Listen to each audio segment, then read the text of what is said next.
where we were or what we were doing when we learned about the attacks. The emotions we felt that day, the sacrifices and devotion so many showed to our city and to each other, and in the days and months afterwards. Equally important is supporting the families who lost mothers and fathers, sisters and brothers, friends and neighbors to this tragedy. And 21 years later, it's not any easier to grapple with what happened on 9/11 and the tremendous loss of 9/11.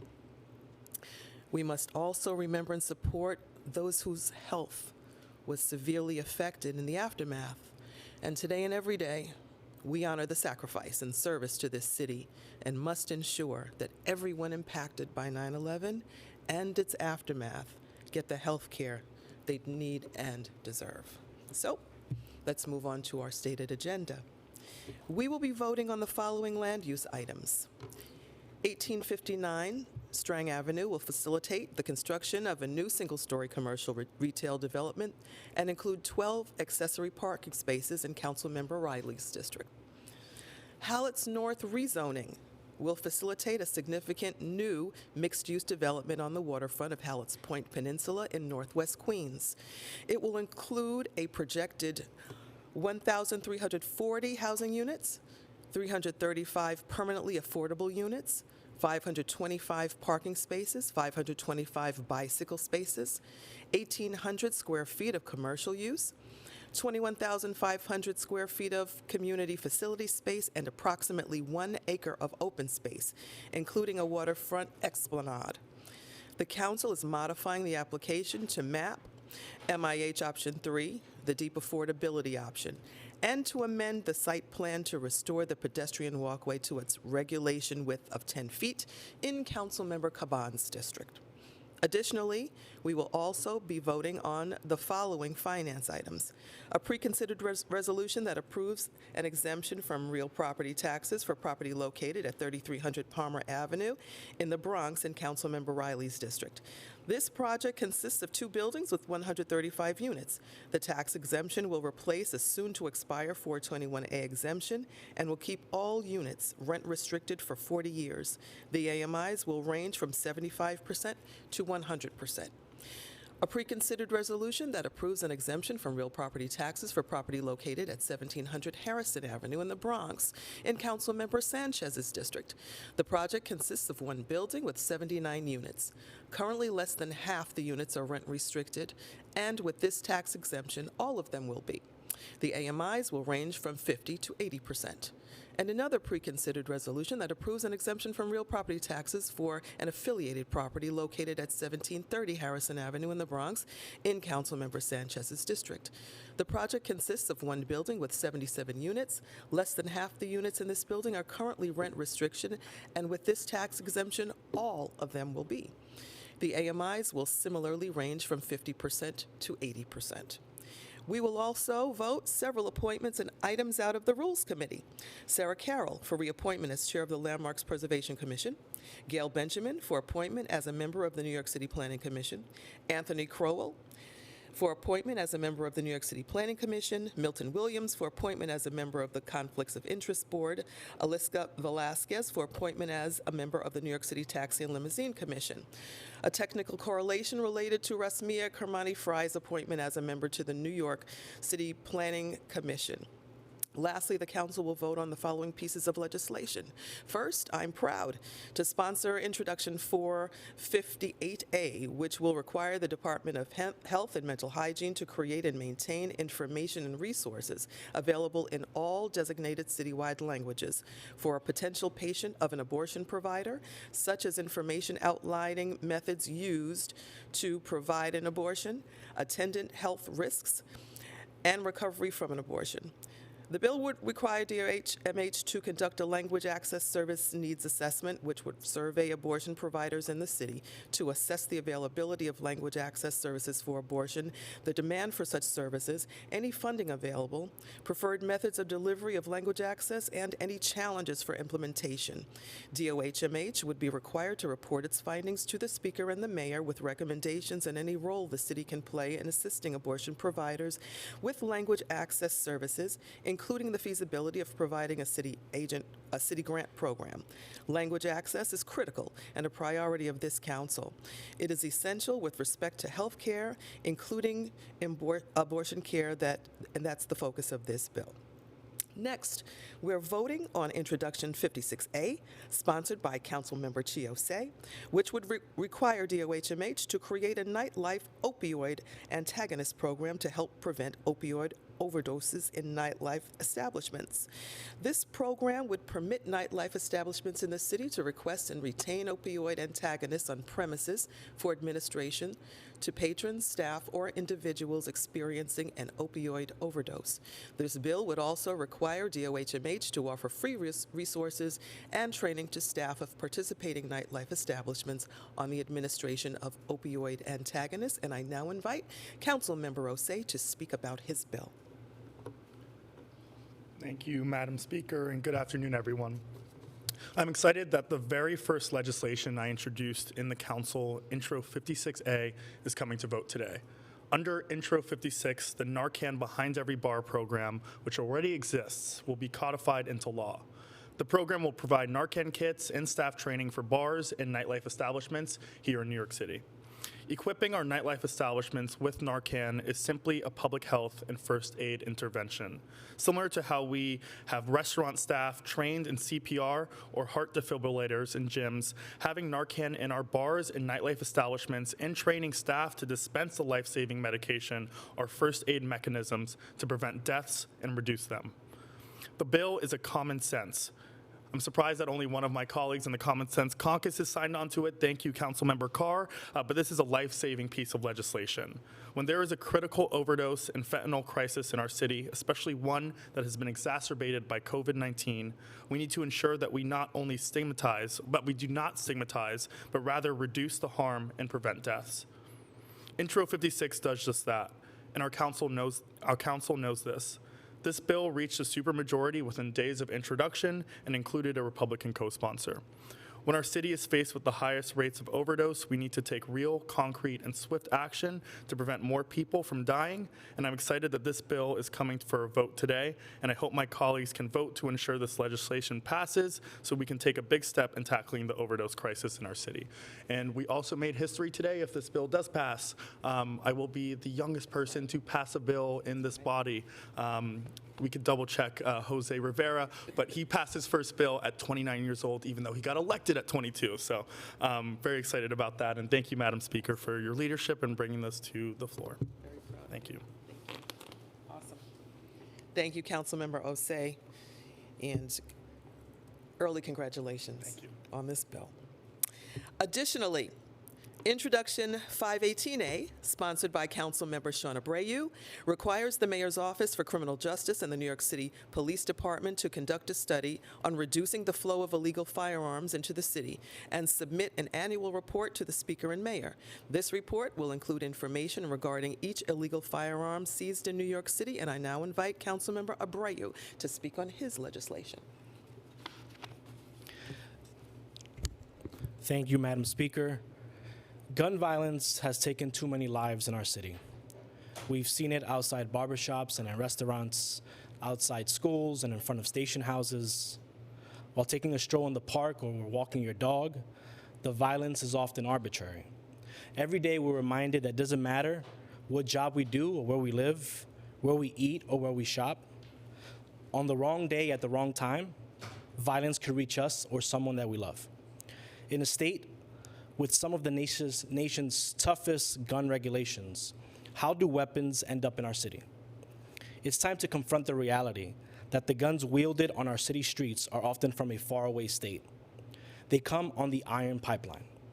70% of guns trafficked into our city travel along I-95 from states with loose gun regulations, including Pennsylvania, Virginia, North Carolina, South Carolina, Georgia, and Florida. The bill we're passing today will fight back against the manufacturers and traffickers who flood our streets with weapons. It will mandate a study and report on the locations of firearm seizures in the city, along with the type of firearm and its manufacturer.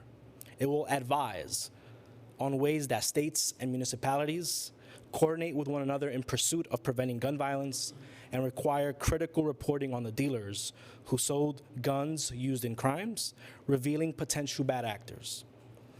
Most importantly, this bill takes a holistic approach, requiring studies on youth programming, mental health support, and environmental design to further reduce gun violence.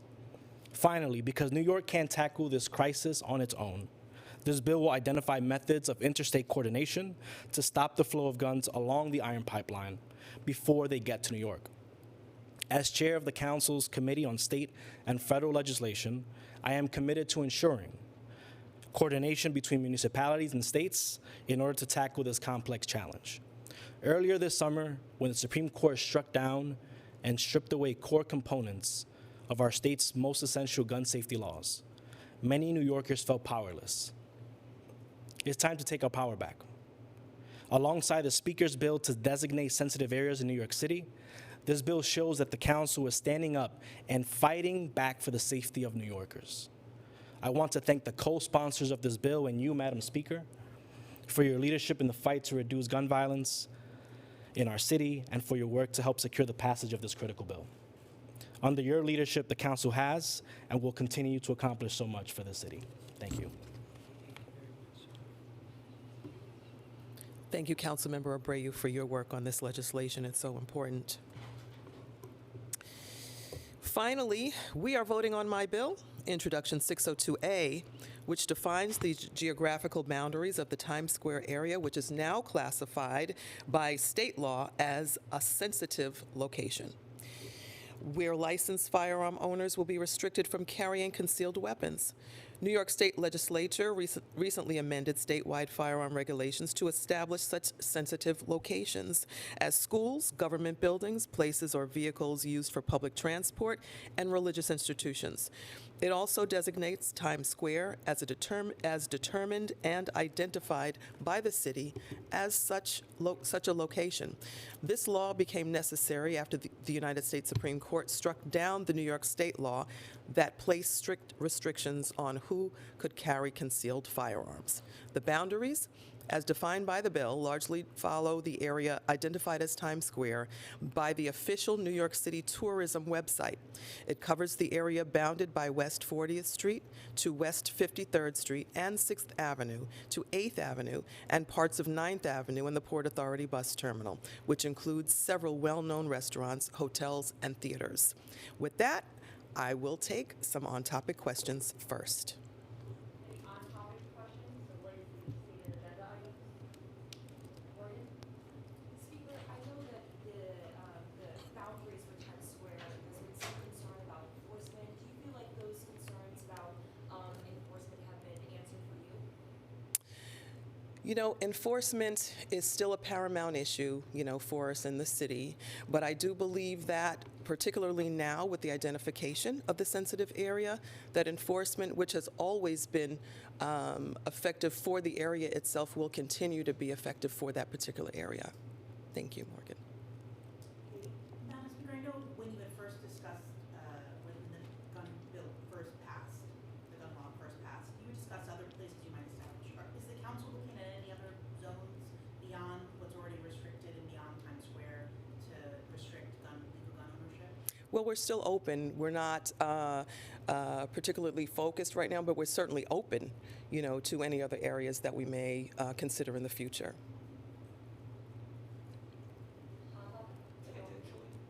It's about the letter she sent with the Oversight Committee and Chairwoman Gilbert about the working papers for. We're not there yet. Agenda items. All right, off topic. Chris? Thank you, Madam Speaker. I wanted to ask about apparent right to shelter violations that happened at the 30th Street Intake Center in Manhattan on Monday night. There were at least 60 men, from what we've learned, that spent the night sleeping either on floors or on benches. This comes after the Adams administration admitted back in July that it violated the same law by failing to find housing for 5 Central American families. I'm just wondering, what do you make of what's happening here and the frequency by which these apparent violations are happening? Do you think the administration no longer has control of the shelter system? Do they need help from some other agency, whether federal or otherwise? Clearly, this crisis has taken the city by storm. We knew that there was a crisis prior to the asylum seeker issue coming from the southern states, in Texas in particular. So what we're looking at right now, of course, we're bursting at the seams when it comes to finding shelter for asylum seekers. The council's responsibility, though, is still to hold oversight and get to the bottom of these issues. We held a hearing yesterday, and the committee questioned the administration on issues of homelessness and legislation. So the city has to comply with the law, and we're going to continue to hold the administration accountable through our oversight. In terms of the, it sounded like Nolan was going to touch on this a little bit, but the mayor has also said that he wants the federal government to expedite work authorizations for recently arrived migrants. Is that something you think would be a good idea, and do you have a sense of how the city would go about actually doing that? Yeah, I think that that is a wonderful idea, actually. We have seen and we've noted that these are people that that have left jobs from where they have come from. They're ready to work right here in New York City, so I definitely do support expediting their right to work as soon as we can. Hi, Elizabeth. The UFT's contract expired last night, and Michael Mogu sent an email to his members in which he expressed concern that he thinks the mayor might be stalling the negotiations to wear them down. I was wondering if you could comment on how you think the administration should approach its negotiations with the UFT, which would be the first union to go if that were the case, if they were to sit at the table. Yeah. All negotiations should be handled very carefully. We know what our teachers have gone through over the past few years. My recommendation would be for all parties to have clear heads. Clearly, we've all been through a lot when it comes to education and issues around education for a long time. So both parties just need to come to the table with open minds and remember the reason that they're there. How would you feel if the UFT wound up going for a prolonged period of time, working on an expired contract as they did under Mayor Bloomberg when they went for over 4 years without a new contract? Well, again, my advice is to both parties to sit down at the table and do the right thing for our children. Clearly, I don't think that's a good idea for the contract not to be resolved as soon as we possibly can do that.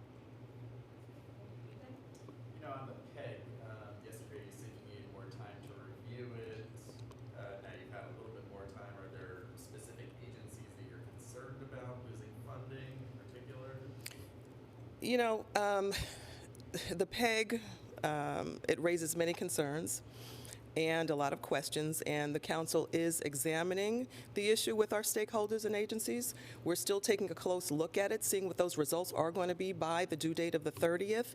But we believe that it's counterproductive for the administration to use the PEG to further restrict city agencies that need even more capacity, for hiring purposes. So the city has to be judicious to ensure that it's making smart investments that yield long-term benefits for our city and our communities, rather than broadly making cuts that can undermine the health of our neighborhoods. Just to follow up on that, I was wondering if you could talk about where you see the council's negotiating position. It seems like you have a strong negotiating position when the budget's passed in June. I think the council typically just approves the November modification, the plan. Do you see a role here for the council to leverage, maybe not approving it unless you get some sort of concessions from there? Yeah, I appreciate the question. We're not really there yet. We're still considering our options when it comes to what happens in November. We still have to take a look at, which, again, the picture is not clear of what we're going to be looking at in November, so the question's a little bit premature. Yeah, the solitary confinement bill, you released a statement saying you're interested. I know negotiations are still ongoing. There's been a ban in the Board of Correction. There's been some state level action. What's going to be different this time? How does this bill, how will it actually be enacted? And will the Department of Correction actually listen to it? Well, again, we're talking about the law. So the city council is responsible for presenting the law, and the law has to be, abided by.